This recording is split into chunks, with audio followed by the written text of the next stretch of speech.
So చూస్తున్నారుగా రోజు రోజుకి మంగ్లీ బాధితులు అయితే ఇప్పటికి 9 మంది చనిపోయారు. ఇంకా చనిపోయే అవకాశం కూడా ఉందన్న. ఇంత జరుగుతున్నా కూడా మంగ్లీ అనేది మాత్రం బయటికి రావట్లేదు. ఎప్పుడో అప్పుడు ప్రెస్ మీట్ పెట్టి మాదేం తప్పు లేదు, మా తమ్ముడిది ఏం తప్పు లేదు అని చెప్పని అంది. బట్ ఇప్పుడు చూస్తుంటే ఒక్క రోజు క్రితమే ఒక అబ్బాయి చనిపోయాడు. అయినా కూడా మంగ్లీ ఎందుకు బయటికి రావట్లా? నిజంగానే వాళ్ళ భూములు అమ్ముకుందా, అమ్మి వాళ్ళకి మోసం చేసిందా? దీని పట్ల పబ్లిక్ ఏమంటున్నారో తెలుసుకుందాం. నమస్కారం అమ్మ. నమస్తే నక్షత్ర. సో మంగ్లీ చేసింది నిజమే అంటారా? ఇప్పుడు ఇన్ని రోజుల నుంచి జరుగుతుంది. పంజాగుట్ట పిఎస్లో కన్నీరు కార్చింది. నాదే తప్పు లేదు, నా తమ్ముడు అమాయకుడు, మా మధుకేం తెలియదు అని కన్నీళ్లు కార్చిన మంగ్లీ ఎక్కడికి వెళ్ళింది? తప్పు లేనప్పుడు నిరూపించుకోవాలి కదా అంటున్నా నేను. అంతా ఇప్పుడు సంపత్ నాయక్, ప్రత్యూష వీళ్ళు ఏమంటున్నా, ప్రతి ఒక్క ప్రూఫ్స్ తీసుకొని వచ్చేసి నేను అక్కడికి వెళ్ళాలా ఇక్కడికి వెళ్ళాలా. ఇప్పుడు బంజారా బిడ్డ అన్నప్పుడు అమ్మ తల్లి నువ్వు వాళ్ళకు సపోర్ట్ చేయాలి. ఇప్పుడు 10 మంది చనిపోయారు, సూసైడ్ చేసుకున్నారు. నువ్వు ఎక్కడున్నావు? రా నువ్వు. అదే తప్పు చేయని వాళ్ళైతే నాలాంటిది 100% వచ్చి రండి అని చెప్పేసి నిలదీసి ఎవరి సమస్యలు వాళ్ళు తీర్చేవాళ్ళు. అంటే మంగ్లీకి డబ్బు అంత తక్కువేం కాదు కదా, అలా భూములు అమ్ముకొని డబ్బులు తీసుకోవాలంత అవసరం ఏమొచ్చినాయి ఉండొచ్చు. సింగర్ ఆమె ఎంతో చక్కగా దేవుడి పాటలు, నాకు ఆమె గొంతు అంటే ఎంతో ఇష్టం. దేవుడి పాటలు పాడుకుంటూ మంచిగా ఉందే అని చెప్పేసి మనం అనుకున్నాము. కానీ 150 కోట్లు కాస్త 100 కోట్ల దాకా స్కామ్ పోయింది. అది 150 కోట్లు తక్కువ, 100 కోట్లు స్కామ్. చిచి 1000 కోట్లు. క్షమించండి, నన్ను ప్రేక్షకులు క్షమించాలి. ఎందుకంటే మంగ్లీ గురించి నా గజనీ లాగా అయిపోయాను నేను. 1000 కోట్లు స్కామ్ జరిగింది. ఆమె ఇప్పుడు తప్పు లేనప్పుడు ఆమె వెనక ఎవరున్నారు? నువ్వున్నావా? ఎవరున్నారు? పెద్ద హస్తము. ఎంత పెద్ద హస్తం అంటే మీ మీడియాలో కూడా చెప్పాలి. ఇంత పెద్ద హస్తం ఉంది కాబట్టి నువ్వు రావట్లేదు.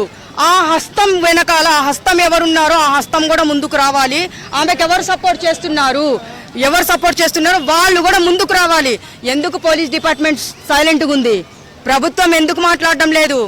ఏమన్నా రేవంత్ అన్న ఓట్లేసి గెలిపించారు కదా, మిమ్మల్ని సీఎం చేశారు కదన్నా, ఈరోజు మీరు మాట్లాడాలి కదన్నా. కొంచెం బయటకు వచ్చి ప్లీజ్ అన్న, మీరు బయటకు వచ్చి, చాలామంది అమాయకులు చనిపోతున్నారు కాబట్టి మీరు మంచిగా వచ్చి న్యాయం చేస్తే చనిపోయిన వాళ్ళకి ఆత్మశాంతి కలుగుతుంది అనుకుంటున్నాను. ఇంకోటి, మొన్న రీసెంట్గా 2 days బ్యాక్ ఇంకా బయటపడ్డాయి దుబాయ్లో. తెలుసా దుబాయ్ కాఫీ తోట కూర్గు. నేను కూడా కూర్గు వెళ్ళొచ్చాను. చాలా కూలింగ్ ప్లేస్ అది. కూర్గులో 10 ఎకరాల కాఫీ తోట, ఒక విల్లా. దుబాయ్లో, ముంబైలో అన్ని విల్లాసే. ఈమెకి ఒక పాటకి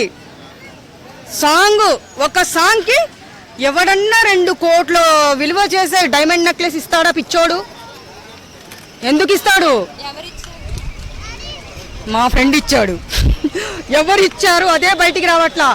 ఆ డైమండ్ నెక్లెస్ వేసుకొని ప్రతి ఒక్క ఫోటోషూట్ పెట్టుతుంది. అది 2 కోట్లు విలువైనదయ్యా, మామూలుది కాదు.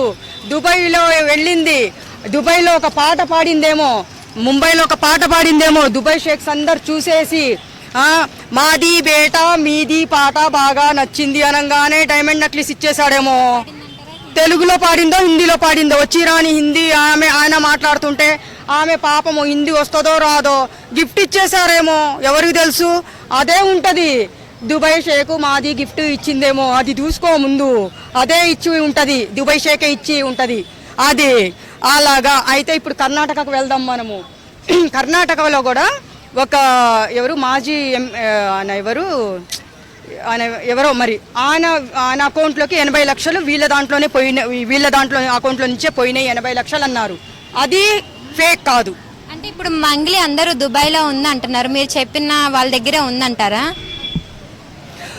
దుబాయ్ షేకు మమ్మల్ని కాపాడుతూ ఉంది అని అక్కడ దుబాయ్ షేకు మమ్మల్ని కాపాడుతూ ఉంది అని చెప్తే దుబాయ్ షేక్ కూడా ఉంటుంది, మామూలుగా ఉండదు అక్కడ. దుబాయ్ షేక్ మమ్మల్ని కాపాడుతూ ఉంది అని చెప్పేసి ఆమె అంటుందేమో. కాదమ్మా, ఆమె హైదరాబాద్లోనే ఉండొచ్చు, కానీ ఫుల్ సపోర్ట్ మామూలు సపోర్ట్ లేదు. ఎంత పెద్ద సపోర్ట్ ఆమెకి ఇస్తున్నారంటే మీరు అందరూ అర్థం చేసుకోండి. ఇంతమంది చచ్చిపోతే ఆత్మహత్యలు చేసుకుంటున్నారంటే ముందుకు రావట్లేదే. మన ఇంట్లో వాళ్ళు చావాలా అంటే వాళ్ళు మనుషులు కాదు? వాళ్ళ ఇంట్లో వాళ్ళు వస్తే మనుషులు కాదా? మన ఇంట్లో వాళ్ళు వస్తే వస్తారా? మానవత్వం కర్ణాటక హైదరాబాద్లో ఉంటే అండర్ గ్రౌండ్లో ఉందా? ఎవరన్నా స్పెషల్గా తవ్వేసి లోపల అండర్ గ్రౌండ్లో ఉంటుంది కదా, ఒక అండర్ గ్రౌండ్ ఉంటుందంట దాక్కోవడానికి. అక్కడ ఏమన్నా పెట్టారా? మూసీ నది పైన వాటర్ కనిపిస్తుంది. ఒక బటన్ నొక్కితే మొత్తం అండర్ గ్రౌండే ఉంటుందంట. దాంట్లో ఏమన్నా ఉందా? బయటికి రా అమ్మ తల్లి, తొందరగా బయటికి రా. నువ్వు కర్ణాటకలో బాధితులు, నువ్వు ఇక్కడ బాధితులు. కర్ణాటక వెళ్ళావు నువ్వు, మంచి పాట పాడిందంట ಕರ್ನಾಟಕలో. అక్కడ మామూలుగా కాదు.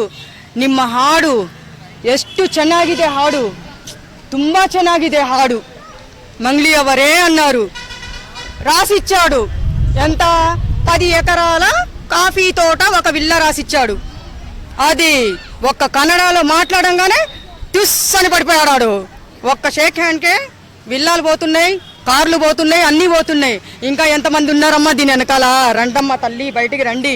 పేదవాళ్ళతో ఆడుకోవద్దండి, వాళ్ళ సొమ్ముతో ఆడుకోవద్దండి. శివయ్య ఉన్నాడా? కర్మ అనేది ఒకటి ఉంది. మన శివుడు ఏమన్నా మామూలుడా?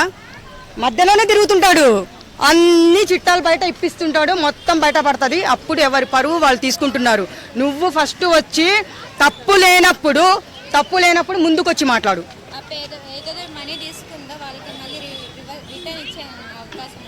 రిటర్న్ ఇచ్చే అవకాశం కాదమ్మా, రిటర్న్ ఇవ్వాలి, 100% ఇవ్వాలి. ఎందుకంటే అక్కడ ప్రత్యూషాని, సంపత్ నాయక్ వీళ్ళిద్దరు వదిలిపెట్టారు. పరిణామాలు ఆమె ముందుకొచ్చి ఎవరు డబ్బు వాళ్ళకి ఇవ్వకుంటే పరిణామాలు తీవ్రంగా ఉంటాయని చెప్పేసి వీళ్ళు ఛాలెంజ్ చేస్తున్నారు. అసలు ఆ పేదవాళ్ళు ఏం నమ్మి ఆమెకి డబ్బులు ఇచ్చుంటారు? ఏం చెప్పింది ఉంటుంది అక్కడ? మాయా. ఇప్పుడు నేనున్నా, ఇప్పుడు ఈ పాప ఉంది, వస్తుంది, నేను కూడా కడతాను, ఒక 10 లక్షలు అంటది. మాయ చేశారు ఇక్కడ. మాయ మాటలతో పడేశారు జనాల్ని. కోట్లు సంపాదించారు. మీకు సరిపోవట్లేదా? పాటలు పాడి సంపాదిస్తున్నావు, ఈవెంట్లు చేసుకుని సంపాదిస్తున్నావు, నీకు సరిపోదా డబ్బు? దేవుడు ఒకటి మాత్రం గుర్తుపెట్టుకోండి, అందరూ ఎవరైనా సరే గుర్తుపెట్టుకోండి. మనం కష్టాల్లో దేవుడు ముందొచ్చి మనకి ఏదో ఒక రూపంలో మనకి ఇచ్చాడు అంటే మహాప్రసాదం అనుకొని అక్కడ వరకు ఆపేయండి. అదే విధంగా అదే రూట్లో పోవాలి. ఇంకా మీకు రూపాయి వాళ్ళని మోసం చేసి వీళ్ళని మోసం చేసి తిన్నారు అంటే ఎక్కువ రోజులు ఎవ్వరు. అంటే మంగ్లీ హైదరాబాద్ లోనే ఉందని మీకు ఎట్లా తెలుసు? మీకు ఎవరు చెప్పారు? నా 6th సెన్స్ చెప్తుందమ్మా, నా 6th సెన్స్ చెప్తుంది. నాకు 6th సెన్స్ ఉంది కాబట్టి చెప్తున్నా. ఎక్కడికి పోయే ఛాన్స్ ఉంటుంది? సరే, ఆమె హైదరాబాద్ వదిలిపెట్టి ఎక్కడికి ఎంత దూరం వెళ్తుంది? దుబాయ్ షేక్ వరకు. మాది ఇంట్లో మీది మంగ్లీ కూర్చుంది అని చెప్పేసి దుబాయ్ షేక్ ఒక వీడియో విడుదల చేయండి అమ్మా, వీడియో కాల్లో చేయండి. ఆ దుబాయ్ షేక్ మాట్లాడితే మాది బేటీ ఇక్కడ ఉంది అంటే ఆ బేటీని తీసుకొని వచ్చి హైదరాబాద్లో నువ్వు అప్పచెప్పు నాయన. అది